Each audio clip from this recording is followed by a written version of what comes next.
This week's episode is brought to you by Casper. Casper is an online retailer offering an obsessively engineered mattress made in America at a shockingly fair price. The mattress industry is built on forcing consumers into paying notoriously high markups, and Casper is revolutionizing the mattress industry by cutting the cost of dealing with resellers and showrooms and passing those savings directly on to the customer. A Casper mattress provides resilience and long-lasting supportive comfort. Casper's mattress is a one-of-a-kind blend of springy latex and supportive memory foam for a sleep surface that's got just the right sink and just the right bounce. Plus, its breathable design sleeps cool to help you regulate your temperatures through the night. Time magazine named this one of the best inventions of 2015, and starting at just $500 for a twin-size mattress and $950 for a king-size mattress, those are great deals. Compared to industry averages, they are outstanding. Buying a Casper mattress is also completely risk-free. Casper offers free delivery and free returns to the US and Canada and a 100-night home trial. If you don't love it, they'll just pick it up and refund everything. So you get $50 towards any mattress purchase by visiting casper.com/revolutions and using the promo code REVOLUTIONS at checkout. Terms and conditions do apply. Hello, and welcome to Revolutions. Episode 5.22, the Guayaquil Conference. By the summer of 1822, General José de San Martín was not a happy man. After more than a decade of obsessive striving, he had finally fulfilled his dream when he triumphantly entered Lima in July of 1821, but that was probably the last time he was even remotely happy. Since then, he had been plunged into the vicious world of Peruvian politics, which were beginning to make the rivalries back in Buenos Aires look positively restrained. As we've seen repeatedly, San Martín was not really cut out for politics. He was far more comfortable as a general than a statesman. And for all the differences between San Martín and Bolivar, differences we're going to talk about here in a minute, they shared a common preference for war over politics, it being far less treacherous terrain. But unfortunately for San Martín, there were now no campaigns to distract him. The last Spanish royalists had abandoned the coast and retreated to their strongholds in the mountains, and San Martín knew he did not have the men or the resources to go defeat them. So, unable to go off to war, San Martín had to sit in Lima. As the protector of Peru, he tried to oversee the creation of a new government, but it was not going well. And the unhappy San Martín gave himself more over to the opium and drinking, and letting his secretaries do the actual work.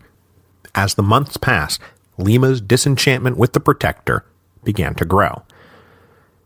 And disenchantment was a common emotion for San Martín to leave in his wake. Back in Argentina, his name was still mud for stealing the army of the Andes and never coming back. In Chile, he was now under suspicion because he had transferred all of his time and attention to Peru, leaving his old friends like Bernardo O'Higgins behind. San Martín had then gotten into a huge fight with Lord Cochrane after trying to buy the Chilean Navy, which also had not sat well with the Chileans. And then when Lord Cochrane had sailed back through Santiago, he warned O'Higgins not to trust San Martín. Meanwhile, inside Lima, the protector was caught between angry merchants who had been ruined by his blockade, conservative royalists just waiting for the Spanish to come back around, and then patriotic Republicans whose support for San Martín was about to be dealt a crushing blow. And then everyone in Lima was equally ticked off that San Martín had left day-to-day operations to his chief secretary, a guy named Benito de Monteagudo. Monteagudo was imperious and arrogant, and with San Martín slumping through a life increasingly filled with opium, the secretary started playing Sejanus to San Martín's Emperor Tiberius, which, hey look, 2 Roman references in as many weeks. I wonder where my head is at these days. Complicating all of this was the fact that his one base of support inside the city, the diehard patriots, learned a horrifying fact about San Martín. Because one thing that I have not yet revealed about San Martín, no, he doesn't have another drug addiction, is that not only was he a centralist like Bolivar, he was also, gasp, a monarchist. Now, we haven't seen hide nor hair of the centralist monarchist quadrant of the revolution since, about 1812. But through all his campaigns of liberation, San Martín was, and would remain, a monarchist at heart. Now, he was not a believer in conservative absolutism, of course. I mean, he's an enlightened liberal Freemason after all. But San Martin thought a constitutional monarchy was the ideal structure of government. In his negotiations with the Viceroy of Peru to end the siege of Lima, San Martin had assured the Viceroy that he was open to a monarchy ruling liberated Peru. This did not sit well with his fellow revolutionaries when word got out. Bolivar himself couldn't believe it, and he thought it was libelous propaganda that had been cooked up by San Martin's enemies. Now, the revelations of this monarchism would also negatively impact San Martin's dealings with Bolivar and the Colombians, though the more pressing issue was Guayaquil. San Martin had sent 1,200 men under Colonel Santa Cruz up to help Sucre defend Guayaquil and liberate Quito, but San Martin firmly believed that Guayaquil belonged to Peru, and he was furious that Bolivar and the Colombians seemed determined to steal it. And his recent correspondence with Bolivar had revealed that both men held mutually exclusive positions. San Martin expected Guayaquil to become a part of Peru. Bolivar was determined to make it a part of Colombia. So when San Martin heard that the Colombians had liberated Quito, San Martin knew that the confrontation over Guayaquil was coming, and so he boarded a ship to sail north to assert Peruvian sovereignty. And he cannot have been looking forward to the confrontation, but I imagine it was also nice to get out of Lima for a little while. And when San Martin departed, he thought Bolivar was still up in Quito, and that San Martin would then have an opportunity to put in at Guayaquil and stake Peru's claim to the city while waiting for the Colombians to come down out of the mountains to meet him. But as we saw last week, as soon as Bolivar dashed off his invitation to San Martin, he hopped on a horse and rode to Guayaquil as fast as he possibly could. So it was to San Martin's great horror that upon arrival at the port of Guayaquil on the evening of July the 25th, 1822, he was told that Bolivar was already there and waiting for him. Angry and embarrassed, the proud San Martin refused to get off the ship as if he was the guest and Bolivar was the host, and a tense little standoff ensued. After more than a day of going back and forth, San Martin finally relented when Bolivar came down in person to board San Martin's ship, him coming to San Martin rather than the other way around. Bolivar then led the protector of Peru towards the palace where he would be staying, flanked by an honor guard of patriotic soldiers and pushing through throngs of jubilant inhabitants. The people of Guayaquil knew that they owed their freedom more to San Martin than Bolivar. In their first personal interactions, the two great generals were a study in emotional contrast. San Martin was reserved, aloof, rigidly straight, and somber. Bolivar, on the other hand, was like an excited child, jubilant, pacing the room constantly, and on the verge of tears at the significance of finally shaking the hands of the great General San Martin. But underneath their different exteriors, both were doing exactly the same thing, sizing each other up. And though it would be lovely for the story if they departed blood brothers who would remain fond pen pals for the rest of their lives, both would unfortunately leave very disappointed in the other. Bolivar and San Martin had 3 private meetings with no aides or secretaries present, at which we know zero about what they said. No notes, not even a diary entry of what was discussed.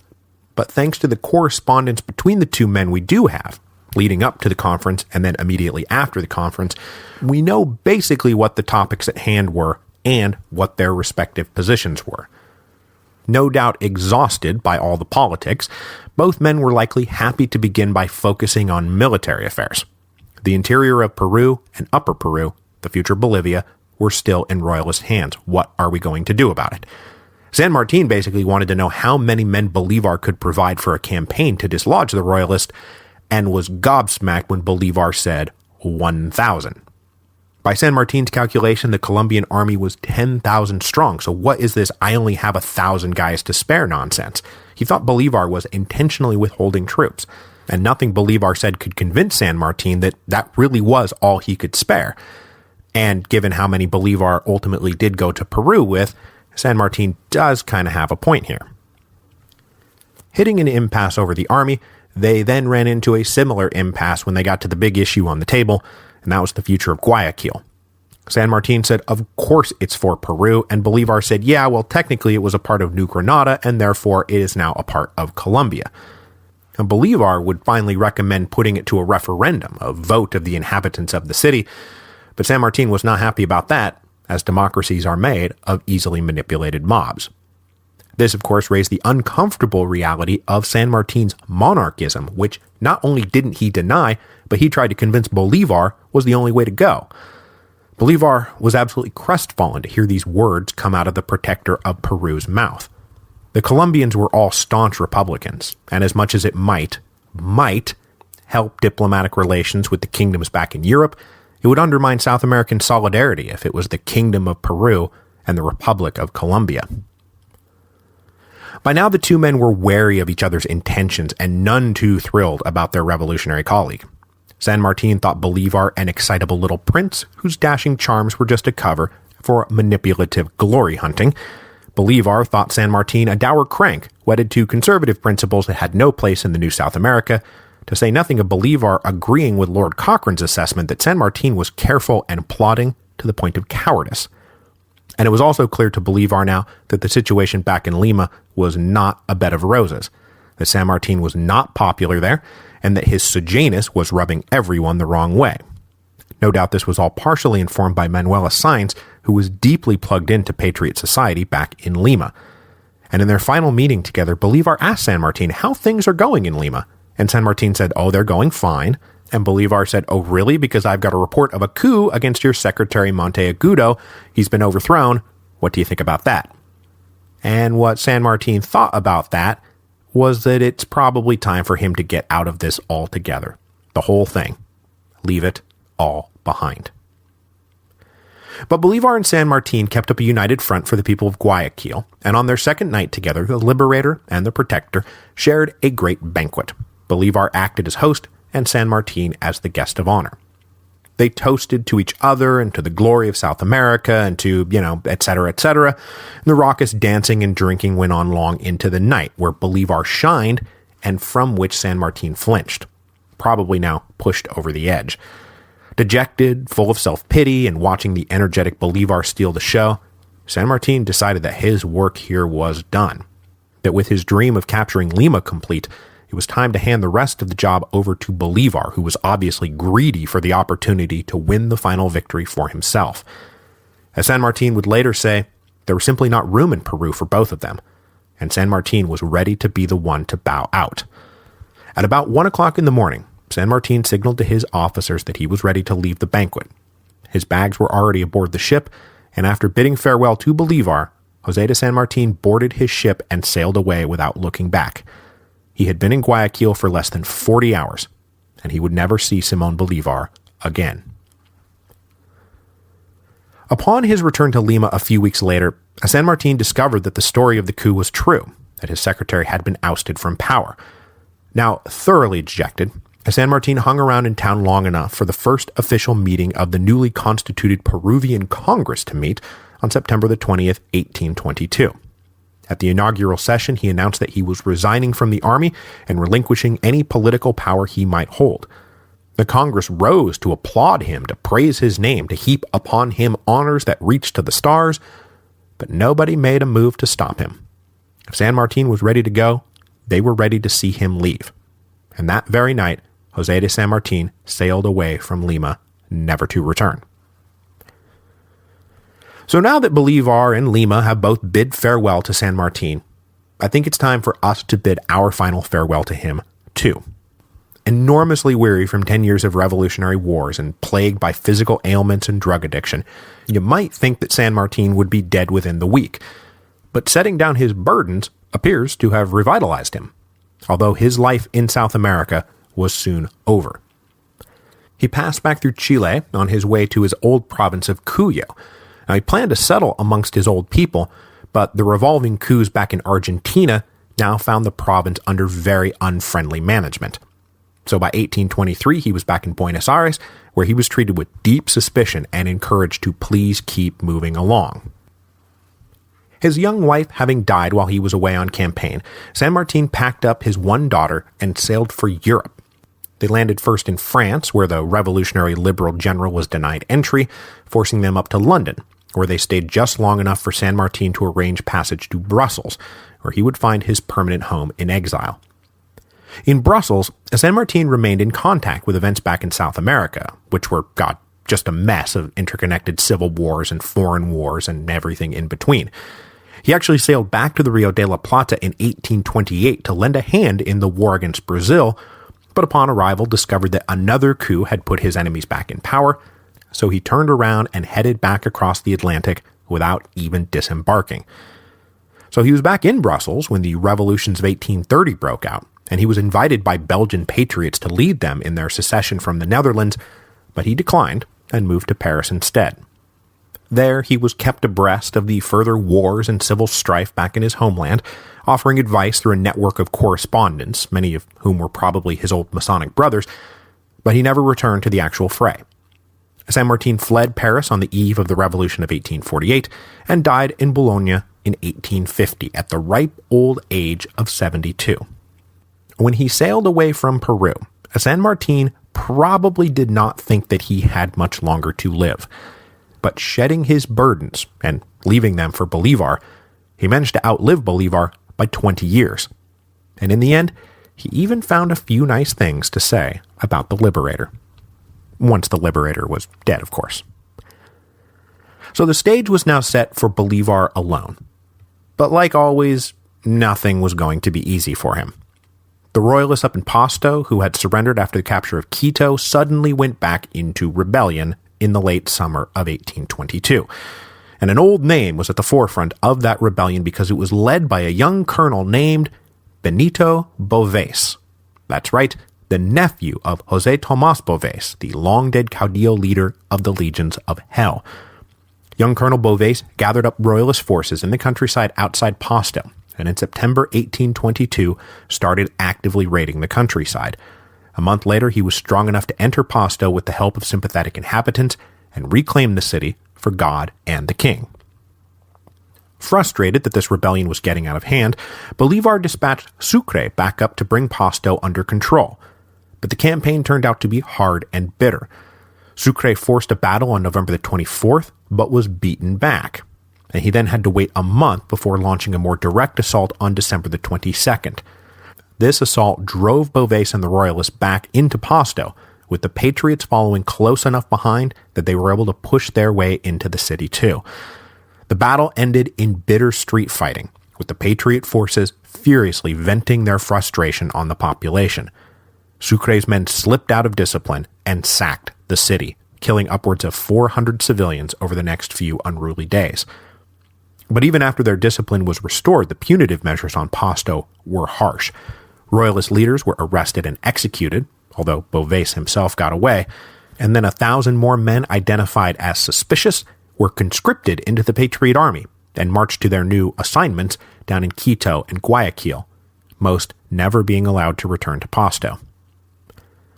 While this was ongoing, Bolivar was himself back in Quito, trying to further consolidate Colombian hold of the region, and mostly enjoying his time with Manuela Sáenz. As I said last time, Manuela was an ardent patriot and so committed to the cause that she habitually donned a dragoon's uniform and joined in military exercises. Immaculate in her revolutionary politics and now proving her military mettle, Manuela was fast becoming not just Bolivar's mistress, but, along with Sucre, really one of his principal revolutionary partners. Nowhere was Manuela more valuable than in discussing affairs down in Lima. Personally plugged into the situation through multiple official and unofficial channels, she kept Bolivar in the loop about how things were progressing in Peru. And after the abrupt resignation and departure of San Martin, the question became, how long should Bolivar wait before he moved south? And the conclusion the couple settled on was, we will wait until Lima is begging on bended knee for the Liberator to come save them, because anything less than that would cause everyone major political heartburn. It took a little while for the real begging to come, though, even after a military disaster hit the Peruvians in January of 1823.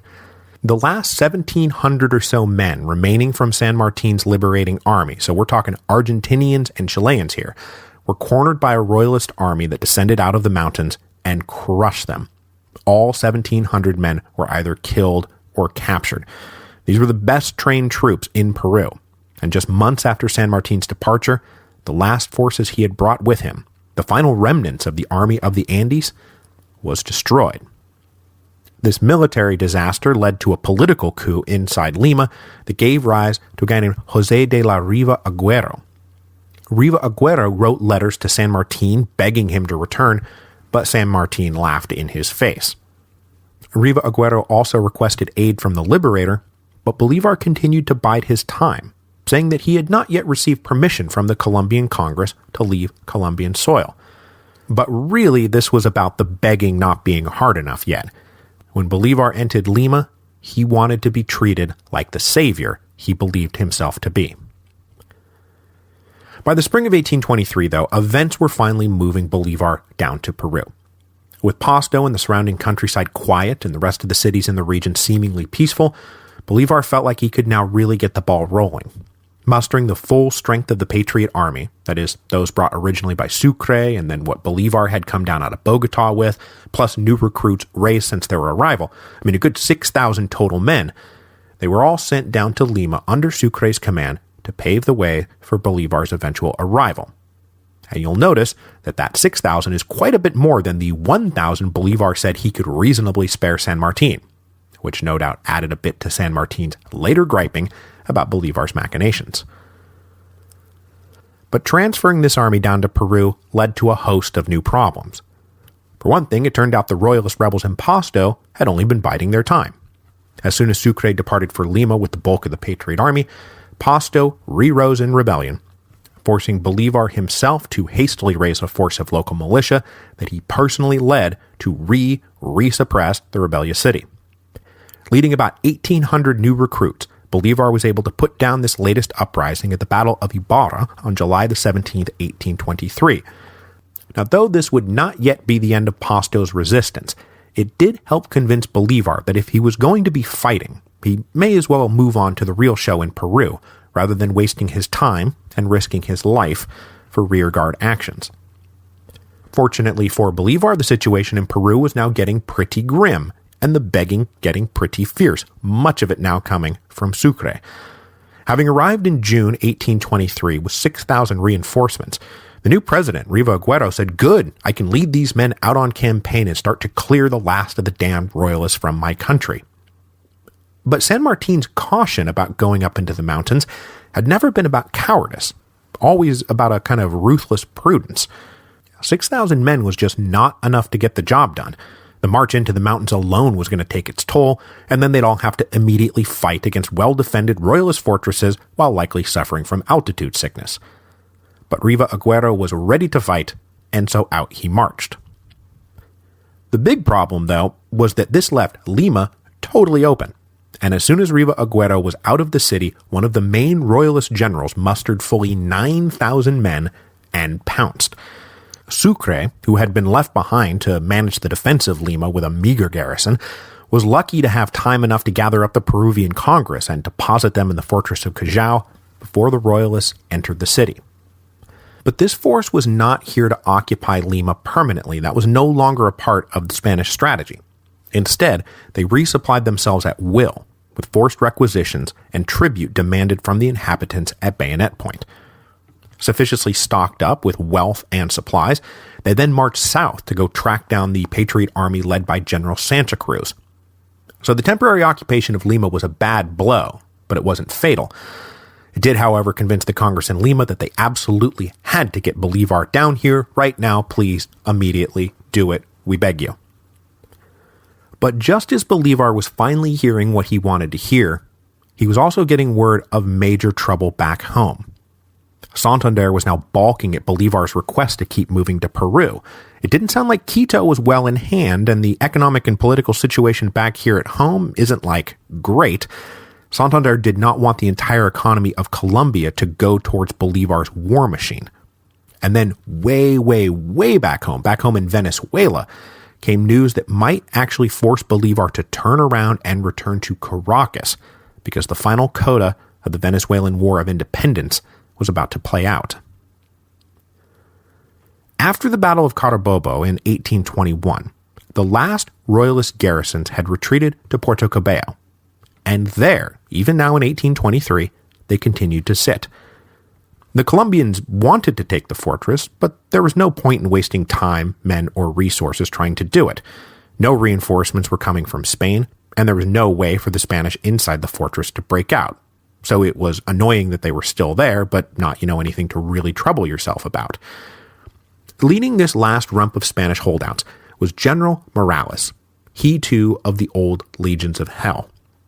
Well, after nearly 2 years of forced captivity, he was ready to break out. After coordinating with what was left of the Spanish Navy in the region in June of 1823, Morales surprised the Venezuelan garrison keeping an eye on him. He charged out of Puerto Cabello and headed west towards Lake Maracaibo, where royalist sentiment had always been pretty strong. But Morales was not going to get very far. General José Antonio Paz, the supreme military leader in western Venezuela, raised his llaneros from their subdued lethargy and rode down to box Morales up in Maracaibo. The rebellion would not spread. But with Morales now trapped around Lake Maracaibo, something was going to have to be done about the Spanish Navy that was also now trapped down there with him. So on July the 24th, 1823, a Patriot Navy of 22 ships cornered the small Royalist fleet and brought them to battle. This Patriot fleet was led by Brigadier General José Prudencio Padilla. Now, since Padilla is a bona fide revolutionary hero and will come back around later to mark another stain on Bolivar's career, I want to end today by telling you all about José Prudencio Padilla. Padilla was born in the port city of Riohacha, northeast of Cartagena, in 1784. A dark-skinned, mixed-race son of a shipbuilder, Padilla spent his childhood around ships, and as a teenager, he joined the Spanish Navy as a porter. This was just in time for his ship to be called back for service in the Mediterranean for the Battle of Trafalgar. So young Padilla was there at the Battle of Trafalgar, and he was in fact captured by the British. He then spent 3 years as a prisoner of war before being released in 1808 and returning to Cartagena. When the first cries of liberty then started sweeping through South America, Padilla found himself an eager patriot, supporting all the early independence efforts in Cartagena and lending them what assistance he could. But it took until 1815 for him to take on a more active role, when he joined General Bolivar's army, when the Liberator had to come back down the Magdalena River, aiming at dislodging the Royalists from Santa Marta, only to be fatally detained when Cartagena shut its gates to him. This is just before Bolivar departed for Jamaica to write his famous letter. When Bolivar departed, Padilla stayed behind, and so he was there for the siege of Cartagena, and when it came time to break out in December 1815, he captained one of the getaway ships that took the refugee revolutionaries first to Jamaica and then the Republic of Haiti, looking for Bolivar. So you can add José Padilla to the list of men who were at the Great Revolutionary Summit that was held under the auspices of President Pétion. Padilla was then folded into Louis Brion's little navy that would carry the revolutionary expedition back to Venezuela. And Padilla was a part of a forward guard that helped drive off the few Spanish ships in the area, clearing the way for the landing on Margarita Island. Now promoted to full captain, Padilla served under Louis Brion in the Far East as the Patriots moved to the Orinoco River and captured Angostura. After Bolivar raced into the mountains and captured Bogota in 1819, Padilla was put in charge of the Patriot siege of Cartagena, and there he remained until the city finally capitulated and the Royalists evacuated. Promoted to brigadier general in April of 1823, General Padilla became the highest-ranking Pardo officer in the Venezuelan army, taking the mantle that had once been held by Manuel Piar, whose fate Padilla would himself share in a few short years. But for now, Padilla was given command of the Patriot Navy operating in and around Lake Maracaibo, just in time for the sudden crisis triggered by Morales to hit. Leading 22 Patriot ships against the Royalists, Padilla routed them decisively, and Morales signaled his complete surrender, departing the country for good in early August of 1823. Now, the Battle of Carabobo is considered the culminating battle of the War of Venezuelan Independence, but the Battle of Lake Maracaibo was truly the final nail in the coffin, as the Royalists were now actually physically gone from the country, and Puerto Cabello fell into Patriot hands. Admiral Padilla was the hero of the battle and became a symbol of racial advancement in the new race-free world of liberated Venezuela, But unfortunately, as I mentioned, he would eventually share the fate of Manuel Piar, the man who had once held that same distinction of being the highest-ranking Pardo officer in the Venezuelan army, executed by order of Simón Bolívar. By the time the Battle of Lake Maracaibo was wrapping up, Bolívar was getting on a ship to sail even further away from home. After personally escorting royalists captured in Pasto down to Guayaquil, he received yet another letter from Lima, this one full of the kind of begging and pleading he could finally respond to. Having also finally gotten permission from the Colombian Congress to depart Colombian soil, Simón Bolívar boarded a ship in August of 1823 and set sail for Lima, where he would begin the last great campaign of his career. So we'll leave the story off there, as I take a temporary leave of absence. The manuscript for The Storm Before the Storm is due in 4 short weeks, and I am going to spend every waking minute between now and then making sure that the book is as awesome as I'm hoping you are all expecting it to be. I mean, hopefully you're not expecting it to be complete trash. I've been working on the book continuously now for this whole year, while producing Revolutions full time, and it feels pretty crazy that I might actually live to see this thing through to the end. But to finish it, I am going to go on an extended break, and will not return with a new episode of Revolutions until January the 15th, 2017.